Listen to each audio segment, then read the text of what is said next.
Bienvenidas y bienvenidos a este segundo vídeo del curso ChatGPT, oportunidad y reto para la docencia. En este vídeo que he titulado Puntos sobre las IAs voy a hablar un poquito sobre un poco de historia de la inteligencia artificial y dónde estamos en este momento y cuáles pueden ser las implicaciones. Bueno, yo soy Marc Alier, aquí tenéis mi página web y vamos adelante.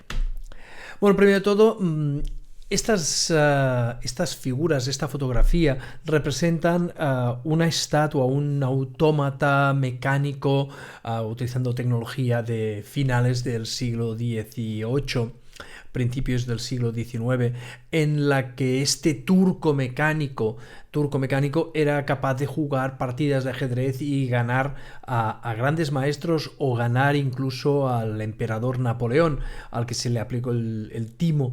Básicamente esto era un timo porque este turco mecánico era una máquina en la que un gran maestro de ajedrez de talla diminuta entraba, se sentaba en este cojín y jugaba la partida y era capaz, pues esto, de simular que realmente había una máquina inteligente que jugaba. En persecución de esta inteligencia artificial, pues gente como Claude Shannon, Joe McCarthy, Marvin Minsky organizan un evento, un seminario en el Dartmouth College en el que se dedican pues unos días a hablar de la conjetura de que se podría simular el aprendizaje y la inteligencia en una máquina y cuáles serían las aproximaciones científicas para perseguir este objetivo. Y a partir de aquí nace el campo de la inteligencia artificial. Entonces, en el campo de la inteligencia artificial hay dos grandes equipos ya prácticamente desde el principio, el equipo de los simbólicos y de los subsimbólicos. El equipo de los simbólicos básicamente lo que persiguen es representar el conocimiento del mundo en entidades informáticas y a partir de aquí utilizar instrumentos lógicos como los lenguajes de programación y la lógica de primer orden para poder hacer inferencias y poder hacer cosas. Básicamente, todo el software con el que estamos familiarizados procede de la aproximación simbólica. Una base de datos al final es con una construcción informática que emula un modelo del mundo real en el que se almacena información y esa información se organiza, se accede, se consulta y se manipula a partir de una serie de reglas lógicas. Esto se puede hacer con más o menos sofisticación y, por ejemplo, en los años 80 tenemos los lenguajes de programación ya que utilizan lógica de primer orden, lenguajes como el Prolog, y se crean tecnologías como los sistemas expertos. El otro lado serían los subsimbólicos, en los cuales no se persigue una creación de un modelo del mundo, sino que lo que se hace es que se tratan las entradas simplemente como flujos de entrada y los ordenadores y la máquina que tú construyas simplemente lo que hace es reaccionar ante estos flujos de entradas sin hacer previamente una construcción simbólica, sino que aprende directamente de las entradas, un poco como un niño pequeño. Uno de los que trabajan en el mundo, en el lado de los subsimbólicos, es el señor Rosenblatt, que, inspirándose en la idea de las redes neuronales, construye el perceptrón, que básicamente es un circuito al que él es capaz de darle entradas, darle ejemplos de datos y ejemplos de salidas, y entonces este circuito, emulando las redes neuronales, las redes de perceptrones en el cerebro, básicamente a base de transformarlo en voltajes, en distintos relés de la máquina que él está construyendo, son capaces de dar algún tipo de resultados y da unos resultados inicialmente muy prometedores. Luego los que están en el lado simbólico escriben libros como el libro Perceptrones de Marvin Minsky y de Seymour Papert, en el que critican totalmente esta aproximación, y parece ser durante muchas décadas que la aproximación subsimbólica no da resultados lo bastante interesantes porque no hay la capacidad de computación para poder meter bastante información dentro de ello. Lo que nos encontramos es ya muchos años después, en la década de los 90, pensemos que una de las predicciones que se hacen en los años 60, después de lo del Dartmouth College, los que estuvieron en el evento de Dartmouth empiezan a decir que en pocos años pues los ordenadores van a ganar a los humanos en juegos como el ajedrez o como el Go, pero esto tardan muchos años antes de que veamos pues esta imagen que es Garry Kasparov perdiendo contra un ordenador de IBM en el año 97. En realidad, lo que sucede aquí, según cuentan los historiadores, es que el ordenador Deep Blue, que es el ordenador de IBM, no es capaz de vencer a Garry Kasparov, sino que en un movimiento determinado Deep Blue genera un movimiento absurdo, porque no tiene ninguna buena solución, que Garry Kasparov interpreta como una genialidad, y atribuyendo esta genialidad al ordenador, Garry Kasparov se hunde moralmente, y a partir de ese hundimiento moral en este deporte de combate que es el ajedrez, Garry Kasparov se hunde moralmente y pierde. El siguiente jugador que juega contra Deep Blue ya no se publicita más, pero es el campeón del mundo en partidas rápidas y acaba rápidamente con Deep Blue, y entonces esto no se publicita y se aparca la máquina que nunca más juega. En cualquier caso, Garry Kasparov es el que propone a partir de esta derrota que los mejores jugadores de ajedrez ya no serán personas ni máquinas, sino que lo que él denomina centauros. Son personas utilizando, grandes maestros, utilizando inteligencias artificiales para mejorar su juego. Y parece ser que es así, que actualmente los mejores jugadores de ajedrez son combinaciones de máquinas con personas. Hay otro milestone también conseguido por IBM cuando sobre el año 2012 el sistema Watson de IBM es capaz de vencer en el juego Jeopardy. Es un juego de preguntas y respuestas en el que es importante tener un conocimiento enciclopédico, un conocimiento y una comprensión del lenguaje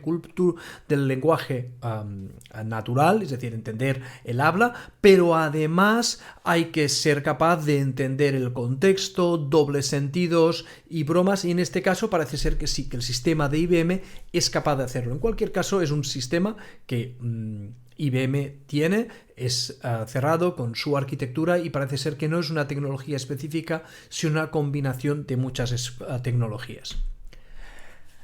Lo que sucede a partir del año 2007, cuando se inventa una nueva tecnología vinculada a los algoritmos subsimbólicos, es el Deep Learning. El Deep Learning, no vamos a hablar de ello, pero básicamente empieza a ofrecer a finales de la primera década de este siglo pues grandes resultados reconociendo imágenes. Y por ejemplo tenemos memes en el cual tenemos inteligencias artificiales que son capaces de decidir si algo es un muffin o es un chihuahua. Este Deep Learning es posible sobre todo porque tenemos acceso económico a la supercomputación. Cuando tenemos acceso a supercomputación, grandes computadores que exceden la capacidad de computación de la generación anterior, a partir de cierto nivel de computación somos capaces de poder ejecutar estos modelos, entrenar estas redes neuronales que requiere una gran cantidad de energía, una gran cantidad de capacidad de computación, y entonces podemos obtener herramientas pues, que son capaces de hacer estas tareas fácilmente. Y esto evidentemente tiene su lado distópico, pues en el tema de la videovigilancia, en el cual cuando, por ejemplo, cualquier cámara que vosotros compréis de videovigilancia para tener en vuestra casa ya va a tener instrumentos integrados de reconocimiento facial, reconocimiento de personas y todo tipo de cosas que, claro, cuando esto se despliega pues en nuestra sociedad, crean todo de problemas morales, éticos, legales y de todo tipo. Pero hoy no es el día. No hay que olvidar una cosa que decía uno de los fundadores de la disciplina de la inteligencia artificial, de los que participa en el seminario de Dartmouth, que es John McCarthy. John McCarthy dice: cuando algo funciona, ya no lo llamamos inteligencia artificial. La inteligencia artificial es el campo de investigación de lo que todavía no funciona, es lo que está en la frontera. El otro día estaba con el director del programa de doctorado de inteligencia artificial de la UPC, y él, explicando lo que se hacía en su programa de doctorado, estaba diciendo,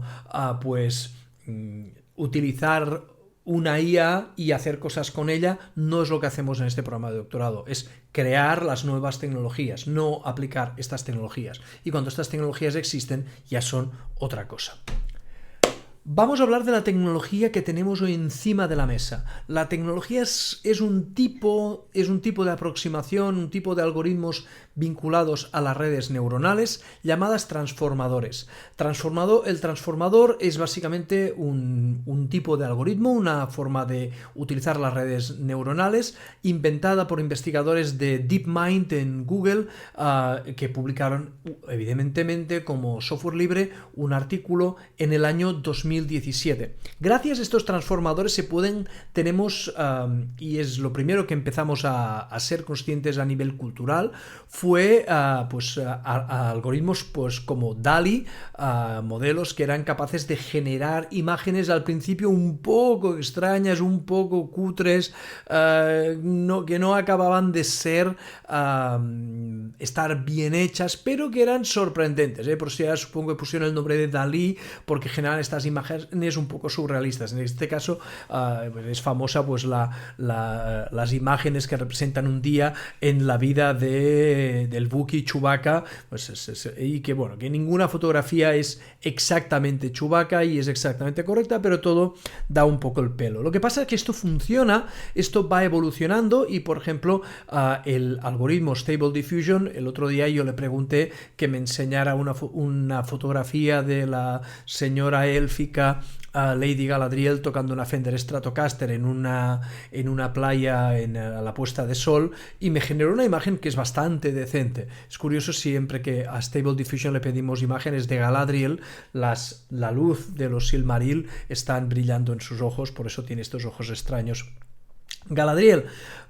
Y no es una imagen perfecta, pero fijémonos, hace unos meses, ya cuando salió el modelo Midjourney versión 5, ya empezamos a tener imágenes con una calidad muy importante, empezamos a resolver problemas como el dibujo, la representación de las manos, y se generan imágenes que realmente dices, ¿esto se ha creado con una inteligencia artificial? Seguramente si vemos cosas como esta o esta, sí que podemos interpretar que hay una inteligencia artificial detrás y que son imágenes sintéticas, pero empiezan cada vez más a dar el pego. Por dar el pego, por ejemplo, veamos estas imágenes de su santidad el Papa en el Burning Man, imágenes evidentemente falsas, pero que realmente parecen fotografías del Papa en el Burning Man, pasándoselo muy bien. Vamos a ver un par de imágenes más, en este caso el Papa a punto de saltar saltar de una torre, no sé por qué, y en este caso pues con Elon Musk haciendo fiesta por la noche. Bueno, estos transformadores, estas herramientas generan contenido. Tú le pides que genere información y hacen algo. Te dan un resultado. Ya el Deep Blue que jugaba contra Kasparov, cuando no tiene una buena solución, propone un movimiento válido y se queda tan ancho. Y además lo dice con autoridad. Esta es mi jugada. Entonces, el problema que tenemos es que cuando tenemos una imagen de estas, como estas imágenes de aquí, pues son imágenes que, básicamente son la salida que te da, no tienen por qué ser correctos. Y además estos modelos, como no son simbólicos, no tenemos algo para analizar cómo funcionan. Tú le das unos datos y el modelo escupe una salida, y no hay forma de determinar si esa salida es correcta o no, y no hay forma de analizar por qué esta salida ha sido así. Y hay que tener en cuenta, es un gran peligro que tenemos con estos modelos. Nos dan una solución válida según el modelo, pero no tenemos forma de verificar cualquier programa, una base de datos, un juego, el mismo Moodle, podemos analizar lo que está pasando, podemos ver sus variables, podemos ver el contenido de la base de datos, podemos ver todas las instrucciones y ejecutarlo paso a paso. Y aún así a veces es difícil ver qué pasa porque es demasiado complejo. Pero en este caso ya epistemológicamente es imposible entender qué pasa dentro de uno de estos modelos. Y a veces nos va a dar un resultado correcto y a veces va a ser una alucinación. Hablaremos de cuáles son las implicaciones más adelante o quizá en las sesiones síncronas. Y ahora vamos a hablar de los LLM. LLM significa Large Language Model, un gran modelo de tratamiento de lenguaje. En este caso no generan imágenes, sino que son capaces de entender el lenguaje natural y suponen una revolución en la aproximación de cómo analizar el contenido del lenguaje natural o hacer traducciones. Las aproximaciones anteriores iban básicamente de vamos a hacer un análisis léxico, gramatical, sintáctico, semántico de lo que dice esta frase, y a partir de aquí vamos a intentar extraer un significado, y a partir de ese significado vamos a intentar hacer una traducción o vamos a intentar dar una respuesta. En el caso de los Large Language Models, lo que están haciendo es simplemente tus datos entran en un modelo y el modelo da algún resultado. El problema es que este resultado es sorprendentemente plausible. Están optimizados para esta plausibilidad y pueden y emulan la información que han recibido, hasta el punto que ingenieros de Google, en este caso, pues decían, oye, que el modelo Lambda en vez de Moodle de Google, pues dice que es consciente y tenemos que contratar a un abogado para respetar sus derechos, ¿vale? Pues en este caso, pues no es así, simplemente hay un modelo que está escupiendo más de lo que le han entrado y no hay, evidentemente, no hay una comprensión ni una conciencia, simplemente es un modelo que emula. Alguien ha hablado se habla de cotorras estocásticas, que repiten cosas que parecen plausibles. Estos modelos de repente, sin tener un conocimiento, una aproximación simbólica, sin tener un modelo que les permita comprender el mundo, son capaces de dar unos grandes resultados, y gracias a ello, por ejemplo, pues ChatGPT, que es el modelo que nos ocupa, pues de repente se ha convertido en la aplicación, en la tecnología de más rápido crecimiento de la historia.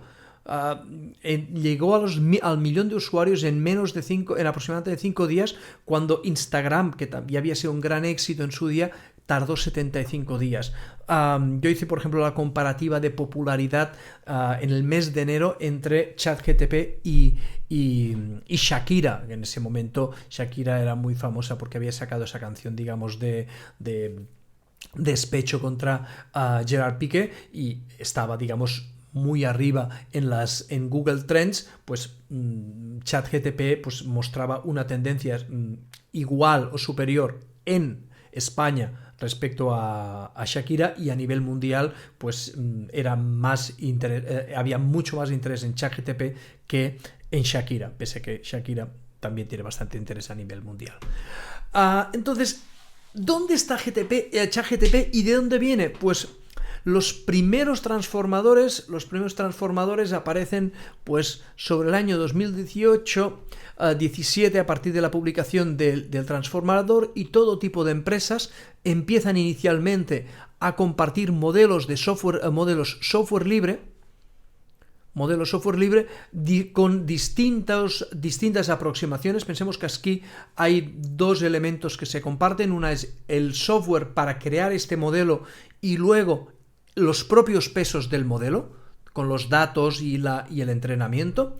Y en este caso pues tenemos que en un momento determinado, en el 2020, una empresa llamada OpenAI obtiene un producto lo suficientemente interesante como para primera vez en la industria sacar un modelo que no es open source, cambiando la tendencia total del funcionamiento. En el caso de OpenAI, que es una empresa que se funda como empresa de non-profit, pues dice, no, es que esto es demasiado peligroso, ahí tenemos reticencias éticas de lo que se puede hacer con este sistema y por tanto lo vamos a ofrecer como servicio y no como producto que os podáis bajar. En cualquier caso, publican muchísima información sobre ello y por ejemplo, por esto sabemos pues que es un modelo que se ha entrenado utilizando 180.000 millones de parámetros. 180.000 millones de parámetros. Para que tengamos un poco de idea qué supone esto, el paper se calcula a partir de los papers que se han publicado que el entrenamiento en el año 2020 del modelo GPT-3, que es el modelo previo a ChatGPT, costó solamente la energía para hacer la computación de este modelo 4,6 millones de dólares. Y esto se tiene que hacer en unos centros de proceso de datos muy específicos con unos procesadores gráficos llamados GPUs o procesadores de tensores, que son otro tipo de tecnología que se utiliza para esto. Podemos hablar un día de estas dos tecnologías y las implicaciones, pero realmente es un modelo inmenso. Y lo que se da cuenta OpenAI es que la cantidad tiene una calidad en sí misma y GPT-3 da un salto en calidad muy alto respecto de los modelos que se estaban utilizando hasta ese momento. El mundo no se para en GPT-3. Después de GPT-3 empiezan a aparecer otros modelos. Aparece, por ejemplo, el modelo Codex de OpenAI, que permite ayudar a programar y se integra dentro de la herramienta Copilot en herramientas de programación. Se construye el modelo ChatGPT, que está enseñado a que trabaje como un chatbot. GPT-3 no es un chatbot, es un modelo y una API. Ahora veremos cuáles son las diferencias. Y un montón de empresas, entre sobre todo OpenAI, Meta, Facebook y Google, pero también hay otras empresas ahí, empiezan a sacar distintos tipos de modelos y cada vez vemos más modelos que no son software libre. Es importante tener en cuenta el hecho de que sea software libre o no software libre. Cuando algo es software libre, esto significa que muchísima gente, muchísimas instituciones, empresas, universidades, investigadores pueden coger este código, lo pueden mejorar, pueden trabajar sobre ello, pueden hacer experimentos y también se puede utilizar sin ningún tipo de restricción, porque lo que estás ejecutando en tu propio ordenador tampoco se puede controlar lo que estás haciendo. Y pensemos que con un gran modelo, un lenguaje grande, un LLM, podemos hacer cosas como, por ejemplo, generar spam o utilizarlo para crear bots, para hacer desinformación y todo tipo de usos, malintencionados. Es interesante el paper en el que se presenta GPT-3, en el que se presenta ChatGPT, en el cual la gente de OpenAI hace todo un desgranaje de las posibles amenazas éticas que hay en el uso de este sistema, y por tanto justifican el hecho de que lo cierran y no lo hacen open source. Pero la evolución, la mejora, como veremos más adelante, está siempre vinculada a open source. Está vinculado a open source. Por ejemplo, el Internet que todos utilizamos pues se basa encima de tecnologías de software libre, aunque la última capa de por encima sean capas privadas que utilizan empresas, pues esto, que son capaces de extraer el valor, pero las plataformas están basadas en sistemas, en protocolos, sistemas operativos y lenguajes de programación que proceden del mundo del software libre. Y todas estas empresas lo saben, por eso trabajan con software libre continuamente. Hay dos tipos de lenguajes de Large Language Models. Esta transparencia proviene de un MOOC proporcionado por OpenAI, muy interesante. Y en este caso, pues, unas son LLMs básicos que básicamente lo único que hacen es predice la siguiente palabra en función de los datos de entrenamiento. Por tanto, lo que hace simplemente es continuar con la frase. Si tú le preguntas cuál es la capital de Francia, te va a proporcionar, por ejemplo, otro ejemplo de pregunta, ¿vale? No te va a dar la respuesta. Si tú quieres que te diga que la capital de Francia es París, no le tienes que decir cuál es la capital de Francia. Le tienes que preguntar, le tienes que decir, ¿la capital de Francia es...? Y entonces él dirá, la capital de Francia es París y tiene tantos habitantes y se encuentra en el centro, en la parte norte central de Francia y está en el río, y puede continuar la frase, pero no va a responder preguntas, no va a seguir instrucciones. La gran revolución es cuando se descubre que a partir de los algoritmos de RLHF, refuerzo del aprendizaje con feedback humano, un modelo que ya está entrenado se le da como un refinado para cambiarle el comportamiento y de repente nos encontramos que estos modelos, sin contener algoritmos para hacer cosas como, yo que sé, resolver un problema matemático o escribir código fuente, son capaces de seguir instrucciones. Esto es absolutamente sorprendente, es un poco aquello de Arthur C. Clarke, que una tecnología suficientemente avanzada es indistinguible de la magia. Pues aquí nos encontramos con magia porque no entendemos por qué estos modelos hacen esto. Todo el conocimiento que se tiene, y cuando lees los artículos, básicamente todo lo que están diciendo es observaciones fenomenológicas. Hacemos esto, este es el resultado y es lo que hay, y te lo comes y punto. Y resulta que estos modelos, cuando haces esto, obtenemos este tipo de resultados. Cuando le hacemos un LRHF a un modelo grande, de repente, en vez de ser un loro que continúa la frase que tú le has dado, es capaz de seguir instrucciones como si hubiera un programa detrás. Y esto realmente es sorprendente. Finalmente,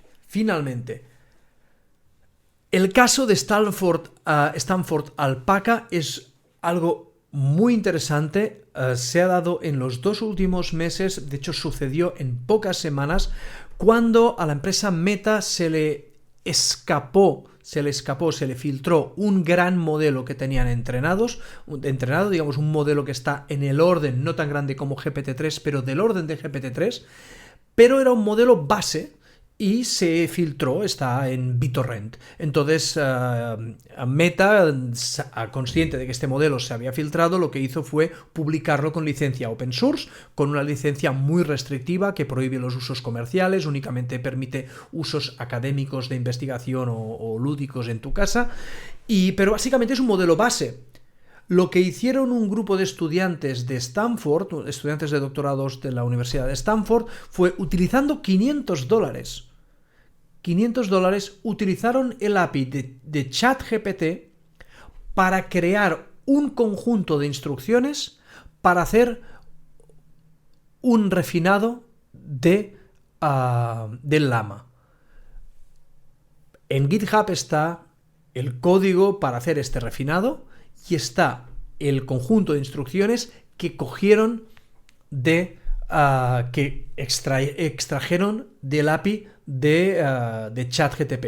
Esto ya supone un problema tremendo porque en principio las condiciones de uso de la API de ChatGPT prohíbe utilizar esto para entrenar un modelo, por lo cual no podemos acceder al modelo Alpaca, pero sí que podemos coger el programa y los datos extraídos de ChatGPT del GitHub de Alpaca y entrenarlo en nuestro propio ordenador y ejecutar un modelo que tiene un comportamiento casi como ChatGPT gratis en nuestro ordenador y entrenarlo más allá.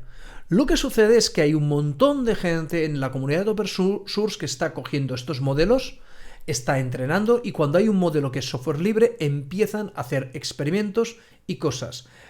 Hace 2 semanas se filtró un informe interno, un documento interno de Google que básicamente está diciendo no tenemos ninguna oportunidad de ganar esta carrera y tampoco OpenAI con modelos cerrados. ¿Por qué? Porque los modelos open source en manos de la comunidad de open source, pues que se encuentran en GitHub, que se encuentran en Hugging Face y compañía, están empezando a jugar en sus propios ordenadores, corriendo modelos dentro de un móvil y haciendo todo tipo de innovaciones, y están consiguiendo en modelos más pequeños que ChatGPT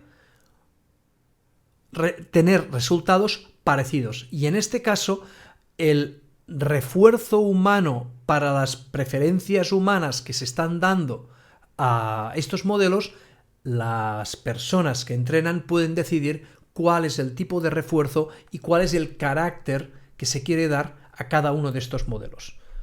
Es mucha información, no es aplicable, pero intentaremos buscar un poco de información aplicable o proporcionar un poco de información aplicable en el próximo vídeo. Cualquier pregunta, ya sabéis que estoy en el foro.